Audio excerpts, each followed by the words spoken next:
ഇസ്ലാം എന്തുകൊണ്ട് പലിശ നിഷേധിച്ചു, നിരോധിച്ചു എന്ന് പറയുന്നതിന്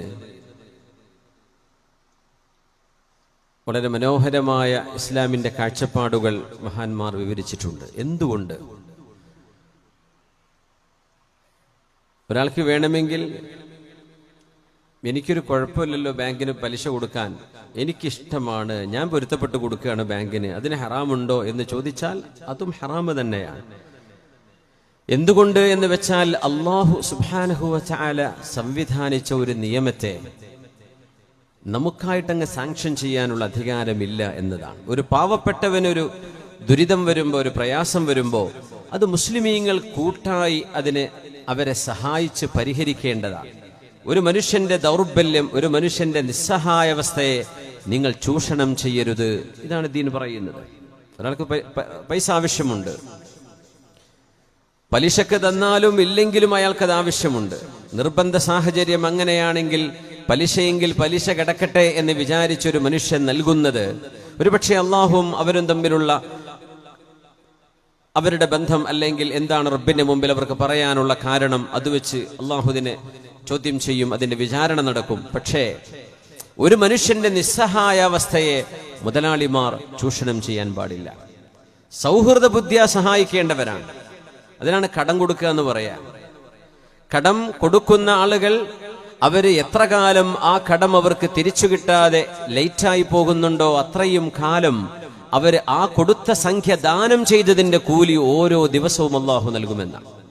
ആലോചിച്ച് നോക്കി, എത്ര വലിയ പ്രതിഫലമാണ്. അള്ളാഹു സമ്പത്ത് നൽകിയിട്ടുണ്ടെങ്കിൽ, നിങ്ങൾക്ക് വിശ്വസ്തരായ ആളുകളുണ്ടെങ്കിൽ നിങ്ങൾ കടം കൊടുത്തോ. കടം വാങ്ങിച്ചവർ തിരിച്ചു കൊടുക്കണം, അത് മറ്റൊരു ബാധ്യതയാണ്.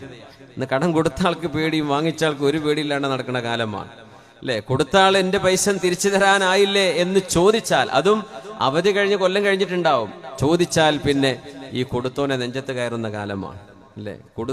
ദാനം ചെയ്യുന്നവർക്കത് ചെയ്യാൻ പറ്റാത്ത വിധം നമ്മുടെ ചുറ്റുപാടുകൾ അധാർമികത കൊണ്ട് മൂടപ്പെട്ടിരിക്കുന്ന ഒരു കാലം. തീർച്ചയായും ഒരു പൊളിച്ചെഴുത്ത് അനിവാര്യമാണ്. ഇസ്ലാം പറയുന്നു, നിങ്ങൾ പരസ്പരം സഹായിക്കേണ്ടവരാണ്, ചൂഷണം ചെയ്യേണ്ടവരല്ല. 1000 രൂപ കടം കൊടുത്താൽ ആ 1000 തിരിച്ചു വാങ്ങേണ്ടത്.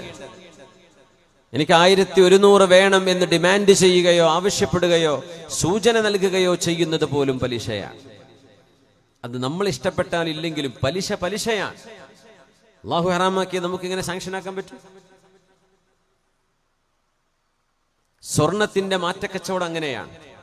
പഴയ സ്വർണം കൊടുത്ത് പുതിയ സ്വർണം വാങ്ങിക്കുമ്പോൾ ഈക്വൽ ആയിരിക്കണം എന്നാണ്. 10 ഗ്രാം പഴയ സ്വർണം കൊടുത്താൽ 10 ഗ്രാം പുതിയ സ്വർണം അവർക്ക് കിട്ടണം. അത് 8 ആവരുത്, 7 ആവരുത്, 9 ആവരുത്. എന്തെങ്കിലും ഡിഫറൻസ് വരുന്നു എന്ന പ്രശ്നം തോന്നുന്നുണ്ടോ? നിങ്ങളുടെ പഴയ സ്വർണം കൊടുത്തതിന്റെ കാശ് വാങ്ങിച്ചിട്ട് ആ കാശ് കൊണ്ട് പുതിയ സ്വർണം വാങ്ങിക്കണം എന്നാണ്. എന്നല്ലാതെ എക്സ്ചേഞ്ച് നടക്കുമ്പോൾ പോലും ഏറ്റ വ്യത്യാസം അൽ ബുർറു ബിൽ ബുർ, ഗോതമ്പിന് ഗോതമ്പ്, ഈത്തപ്പഴത്തിന് ഈത്തപ്പഴം. അത് വിവിധ ക്വാളിറ്റിയുള്ള ഈത്തപ്പഴങ്ങളായിരിക്കാം, എന്നാൽ പോലും 2 കിലോ ഈത്തപ്പഴം ഏത് ഐറ്റമാണെങ്കിലും അതിന് 2 കിലോ തന്നെ കൊടുക്കണം. ഏറെ കൊടുക്കുന്നത് ഐനുർ റിബ, അത് പലിശയാണെന്ന് പുണ്യനബി സല്ലല്ലാഹു അലൈഹി വസല്ലം. വളരെ സങ്കീർണമായൊരു വിഷയമാണ്. ഏത് വിഷയത്തിനും പണയപ്പെടുത്ത്, ഏതിനും ബാങ്കിലേക്ക് കൂട. നബി തങ്ങൾ പറഞ്ഞൊരു കാലഘട്ടം വരും, പലിശയങ്ങ് കൂടിയിട്ട് വേണ്ട എന്ന് വിചാരിച്ചാൽ പോലും പലിശയുടെ ഗുബാർ, അതിന്റെ പൊടിയെങ്കിലും നിങ്ങളുടെ ദേഹത്ത് തട്ടുന്നൊരു കാലം വരും. ചിലപ്പോഴൊക്കെ നമ്മൾ യാത്ര ചെയ്യുന്ന ആൾക്കാരാണ്, കാശ് കൊണ്ടുപോയാൽ കറൻസി എടുക്കൂല, ക്രെഡിറ്റ് കാർഡ് കൊടുക്കേണ്ടി വരും, ഡെബിറ്റ് കാർഡ് കൊടുക്കേണ്ടി വരും. അത് ഏതെങ്കിലും ബാങ്കുകളുടേതായിരിക്കും. ഇസ്ലാമിക് ബാങ്കുകൾ തന്നെ എല്ലാവർക്കും കിട്ടിക്കൊള്ളുന്നില്ലല്ലോ. മനുഷ്യൻ ഗതികെട്ടു പോകുന്ന ഒരു കാലമാണ്. എയർ ഇന്ത്യ എക്സ്പ്രസ്സിലൊക്കെ സാധനങ്ങൾ വിൽക്കുമ്പോൾ, എനിക്കിപ്പോൾ അറിയില്ല, മുമ്പ് ഇന്ത്യൻ കറൻസി കൊടുത്തെടുക്കൂല, ദിർഹമും ദീനാറും റിയാലൊക്കെ എടുക്കും, ഡോളറും യൂറോ ഒക്കെ എടുക്കും, പക്ഷെ ഇന്ത്യൻ രൂപ എടുക്കാറില്ലായിരുന്നു. ഇപ്പം ഇങ്ങനെ ടാറ്റ എടുത്തതിന് ശേഷം ഞാൻ പരിശോധിച്ച് നോക്കിയിട്ടില്ല. അപ്പൊ പിന്നെ എന്ത് മനുഷ്യൻ നിർബന്ധ സാഹചര്യം കാർഡ് കൊടുക്കണം. ബോർഡറുകൾ, രാജ്യത്തിന്റെ ബോർഡറുകൾ, എമിഗ്രേഷൻ ചെക്ക് പോയിന്റുകളിൽ കാശ് എടുക്കൂല, കാർഡേ സ്വീകരിക്കും, ഇലക്ട്രോണിക് ട്രാൻസാക്ഷൻ മാത്രമേ സ്വീകരിക്കൂ. അങ്ങനെ എത്രയോ അനുഭവങ്ങൾ നമുക്കൊക്കെ ഉണ്ട്. മനുഷ്യൻ വേണ്ടെന്ന് വെച്ചാൽ പോലും അതിന്റെ പൊടിയെങ്കിലും ദേഹത്ത് വരും. അല്ലെങ്കിൽ ആ ബാങ്കുകളുടെ ഓഫറുകൾ എടുക്കേണ്ടി വരും. ചില മൈൽസ്, ചില പോയിന്റുകൾ എന്ന് പറഞ്ഞ് ആ പോയിന്റുകൾ അക്യുമുലേറ്റ് ചെയ്യുമ്പോൾ അതിന് ഗിഫ്റ്റായിട്ട് ഇത്ര ഡിസ്കൗണ്ട്, അല്ലെങ്കിൽ നിങ്ങൾക്ക് അതിന്റെ ഈക്വൽ എമൗണ്ട് എത്ര നിങ്ങൾ ക്രെഡിറ്റ് ആവുന്നു, വേണ്ടെന്ന് വെച്ചാൽ പോലും മനുഷ്യന്റെ ദേഹത്തേക്ക് പലിശ വന്ന് വീഴുന്ന ഒരു കാലം. വിശുദ്ധ ഇസ്ലാം പറയുന്നു, അള്ളാഹു നിങ്ങളോട് പരസ്പരം സഹായിക്കാനാ പറഞ്ഞത്, ചൂഷണം ചെയ്യാനല്ല. നമ്മളെല്ലാവരും കൂട്ടമായി ഒരു സംഖ്യ സ്വരൂപിച്ച് എല്ലാവരുടെയും പൊരുത്തത്തോടുകൂടെ അത് ഒരാൾക്ക് കൊടുക്കാൻ നമ്മൾ തീരുമാനിച്ചാൽ മാഷാ അല്ലാഹ് ഒരു കുഴപ്പമില്ല. പക്ഷേ ഏതെങ്കിലും ഒരാൾക്ക് പൊരുത്തക്കേടുണ്ടെങ്കിൽ, സമ്മതമില്ലെങ്കിൽ ആ കാശ് മറ്റൊരാൾക്ക് കൊടുക്കാൻ പറ്റില്ല. സമ്പത്ത് അതിന്റെ വിനിയോഗം വളരെ കർക്കശമായും കണിശമായും ചെയ്യേണ്ട ഒരു കാര്യമാണ്. അല്ലാഹു സുബ്ഹാനഹു വ തആല പലിശയുടെ വിപത്തിൽ നിന്ന് അല്ലാഹു നമ്മെ കാത്തുരക്ഷിക്കട്ടെ. അതുകൊണ്ട് പലിശയില്ലാതെ ഹലാല് കൊണ്ട് മനുഷ്യന് പ്രശ്നപരിഹാരം നടത്തുന്ന ഒരു സംവിധാനം, പലിശരഹിത വായ്പാ പദ്ധതികൾ നമ്മുടെ മഹല്ലുകളിൽ സാധ്യമാകുന്നിടത്തൊക്കെ നിർബന്ധമായും അനിവാര്യമായും അത് കൊണ്ടുവരണം. പലിശയുടെ മറ്റൊരു വിഷയം വിശുദ്ധ ഇസ്ലാം കാണുന്നത്, മനുഷ്യൻ പണിയെടുക്കാതെ ഇരിക്കും. കാശ് 1,00,000 കയ്യിലുണ്ട്, അതങ്ങ് മൾട്ടിപ്ലൈ ചെയ്യുക എന്നല്ലാതെ ഒരു ക്രിയേറ്റിവിറ്റി സമൂഹത്തിൽ ഇല്ലാതെ പോകും. ഒരാളും പണിയെടുക്കൂലല്ലോ. ജോലി ചെയ്തെങ്കിലല്ലേ, അധ്വാനിച്ചെങ്കിലല്ലേ പ്രോഫിറ്റ് ഉണ്ടാക്കാൻ പറ്റൂ. ഇത് കാശ് വെച്ച് കാശിനെ പെരുപ്പിക്കുന്ന പരിപാടി മനുഷ്യർക്കിടയിൽ ക്രിയേറ്റിവിറ്റി ഇല്ലാതെയാക്കും. ഇത് ഇസ്ലാമിന്റെ ഒരു വീക്ഷണമാണ്. എത്ര മനോഹരമാണത്. എല്ലാവരും കയ്യിൽ കാശം വെച്ചിട്ട് വീട്ടിലിരിക്കാൻ, ആരും ഒരു പണിയും ചെയ്യാത്ത അവസ്ഥ വരില്ലേ? അത് അള്ളാഹുവിന് ഇഷ്ടമല്ല. അത് മാത്രമല്ല, അധ്വാനിക്കാത്ത സമ്പത്ത് വിഴുങ്ങുന്നതും പടച്ചവന് ഇഷ്ടമല്ല. മെഡിക്കൽ ഇൻഷുറൻസിനെ സംബന്ധിച്ചൊക്കെ ചോദിക്കും, ഗൗരവമുള്ള വിഷയമാണ്.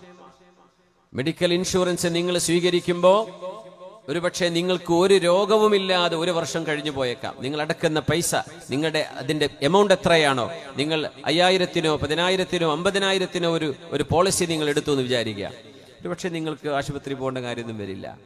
പക്ഷെ നിങ്ങളുടെ ഈ പൈസ ഉപയോഗിച്ചുകൊണ്ടാണ് മറ്റാളുകൾക്ക് അവരുടെ ചികിത്സയ്ക്ക് പേ ചെയ്യുന്നത്. 5 ലക്ഷം 10 ലക്ഷമൊക്കെ എമൗണ്ട് വരുന്ന മെഡിക്കൽ ഫീസ് അവർ കൊടുക്കുന്നത് അത് പോളിസി എടുത്ത മുഴുവൻ ആളുകളുടെയും പൈസയിൽ നിന്നാണ്. എന്നാൽ ഈ പോളിസി സ്വീകരിക്കുന്ന മുഴുവൻ ആളുകളും ഓരോരുത്തരും എന്റെ ഈ കാശ് കൊണ്ട് മറ്റൊരാൾക്ക് കൊടുക്കുന്നത് എനിക്ക് വിരോധമില്ല എന്ന് ഓരോരുത്തരും സമ്മതം പറയുന്ന പക്ഷം, അങ്ങനെയാണ് അതിന്റെ പോളിസി എങ്കിൽ ശരീഅത്ത് പ്രകാരം വിരോധമില്ല. നേരെ മറിച്ച് നിങ്ങൾക്ക് ഇത്ര ലാഭമുണ്ട് എന്ന് മാത്രമേ പറഞ്ഞു കൊടുക്കുള്ളൂ. നിങ്ങളുടെ കാശെടുത്ത് ഞങ്ങൾ കൊടുക്കുന്നു, അത് മറ്റൊരാൾക്ക് കൊടുക്കുന്നത് നിങ്ങൾക്ക് ഇഷ്ടമാണോ, നിങ്ങൾക്ക് പൊരുത്തമാണോ? ഞങ്ങൾ ഹലാലല്ലാത്തൊരു ബിസിനസ്സും ഈ എമൗണ്ട് കൊണ്ട് ചെയ്യില്ല. ഇത് കൂട്ടമായൊരു ഫണ്ട് ശേഖരണമാണ്. ആ രീതിയിൽ ചെയ്യാം. കൂട്ടമായ ഫണ്ട് ശേഖരണം എല്ലാവർക്കും പൊരുത്തമാണ്. അതെടുത്തുകൊണ്ട് നമ്മൾ ആളുകളെ സഹായിക്കുന്നു, എല്ലാവർക്കും സമ്മതമാണ്. അങ്ങനെ പൊരുത്തമുണ്ടെങ്കിൽ മാത്രമേ ശരീഅത്തിന് അംഗീകാരം നൽകുള്ളൂ. ഒരാൾക്കെങ്കിലും എന്റെ പൈസ വേറെ ആൾക്ക് കൊടുക്കുന്നു, എനിക്ക് വേണ്ട, എനിക്കിഷ്ടമല്ല എന്ന് പറയുകയാണെങ്കിൽ ആ കാശിന്റെ ഉപയോഗം നമുക്ക് പാടില്ല. ഇങ്ങനെ ശരീഅത്തുൽ ഇസ്ലാം കർക്കശമായി സബ്ഉൽ മൂബിഖാത്ത്, നരകത്തിലേക്ക് മുക്കിക്കളയുന്ന, അള്ളാഹുവിന്റെ അദാബിലേക്ക് മുക്കിക്കളയുന്ന വൻപാപങ്ങളിൽ എണ്ണിയതാണ് പലിശയെന്ന് നമ്മൾ ശരിക്കും മനസ്സിലാക്കണം. അത് നമ്മൾ എത്ര ഇഷ്ടത്തോടുകൂടെ ബാങ്കിന് കൊടുക്കുക എന്ന് പറഞ്ഞാലും പലിശ തന്നെയാണ്, ഹറാമ് തന്നെയാണ്. ഒരാൾ വെറുതെ പറഞ്ഞപ്പോൾ അങ്ങനെയൊക്കെ എനിക്ക് കുഴപ്പമൊന്നുമില്ലല്ലോ, ബാങ്കുകാർക്കും കുഴപ്പമില്ല, എനിക്കും കുഴപ്പമില്ല, പിന്നെ എന്താ പ്രശ്നം? അത് പ്രശ്നമാണ്. ശരീഅത്ത് നിഷിദ്ധമാക്കിയതിനെ നമുക്കതിനെ ജസ്റ്റിഫൈ ചെയ്യാനോ സാങ്ഷൻ ചെയ്യാനോ ഉള്ള അധികാരമില്ല. നമ്മൾ അള്ളാഹുവിന്റെ നിയമത്തെ വഴിപ്പെടുന്നവരാണ്. അതിനാണ് മുസ്ലിം എന്ന് പറയാം. മുസ്ലിം എന്ന് പറഞ്ഞാൽ എന്താണ്? The one who submits to the will of Allah. അള്ളാഹുവിന്റെ തീരുമാനത്തിന് നമ്മളെ സമർപ്പിക്കുന്നവരാണ്. അതുകൊണ്ട് എൻ്റെ പ്രിയപ്പെട്ട സഹോദരി സഹോദരന്മാർ, നമ്മുടെ നാട്, നമ്മുടെ ജീവിത സാഹചര്യം, നമ്മുടെ ചുറ്റുപാടുകൾ, നമ്മുടെ സാമ്പത്തിക അവസ്ഥകൾ എന്തോ ആകട്ടെ, ഹലാല് കൊണ്ട് അല്ലാഹുവേ ഐശ്വര്യം തരണേ, ഹലാല് കൊണ്ട് എനിക്ക് നീ പരിഹാരം തരണമേ എന്ന് റബ്ബിനോട് ചോദിച്ച്, അള്ളാഹുവിനോട് ഹലാല് കൊണ്ട് ഐശ്വര്യം നമ്മൾ ചോദിക്കും. അത് ചോദിക്കാതെ നമ്മൾ ബാങ്കിലേക്ക് ഓടുകയാണ്. ആകെ നോക്കുന്നത് എന്താണെന്നറിയോ? എവിടെയാണ് പലിശയുടെ റേറ്റ് കുറവുള്ളത്? സുബ്ഹാനല്ലാഹ്, അത് 0.01% ആണെങ്കിൽ പോലും പലിശയാണ്. തൗബ ചെയ്ത് മടങ്ങേണ്ട വലിയ തെറ്റാണത്. അള്ളാഹുവിനോട് യുദ്ധം പ്രഖ്യാപിക്കലാണ്. പടച്ചതമ്പുരാൻ സംവിധാനിച്ച ഒരു മനുഷ്യത്വത്തിന്റെ ഒരു സൊസൈറ്റി ഉണ്ട്. മുതലാളിമാർ പാവങ്ങളെ കാർന്നു നിന്നൊരു എത്ര ആളുകൾ ലോൺ എടുത്ത് കുടുങ്ങുന്നുണ്ട്. 10 ലക്ഷമായി ലോൺ എടുത്തിട്ടുണ്ടാവും. എത്ര കൊല്ലമായി അടക്കാൻ തുടങ്ങിയിട്ട് ആ 10 ലക്ഷം എടുത്തതിന് 20, 25, 35 അടക്കേണ്ടി വന്ന് സ്വന്തം വീടും പറമ്പും ജപ്തി ചെയ്യപ്പെട്ടു പോകുന്ന എത്ര ആളുകളുണ്ട്? അതിന്റെ ദുരന്തം നമ്മൾ അറിയുന്നുണ്ടോ? ക്രെഡിറ്റ് കാർഡുകൾ നിസ്സാരമാണെന്ന് വിചാരിക്കുന്നുണ്ടോ നമ്മുടെ ചെറുപ്പക്കാർ? ക്രെഡിറ്റ് കാർഡ് കിട്ടാൻ വേണ്ടി ഓടുകയാണ്. എന്നിട്ട് ഒരു സ്വൈപ്പ് ചെയ്യുമ്പോൾ രസമുണ്ട്, വിചാരിക്കുന്നത് വെറുതെ തരാൻ ബാങ്കുകാരൻ. തിരിച്ചടക്കണ്ടേ?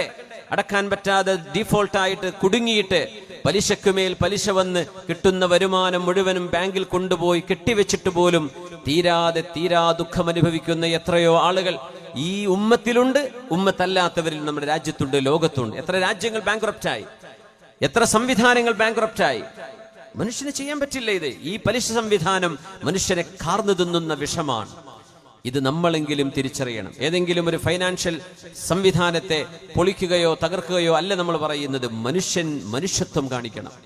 കുടുങ്ങിപ്പോയി, നിങ്ങൾക്കും പടച്ചവനും തമ്മിൽ അള്ളാഹുവിനോട് ബോധിപ്പിക്കാൻ പറ്റുന്ന ഒരു കാരണം നിങ്ങളുടെ മുമ്പിലുണ്ട്. അള്ളാഹുവേ, ഒരാളും എന്നെ സഹായിച്ചില്ല റബ്ബേ.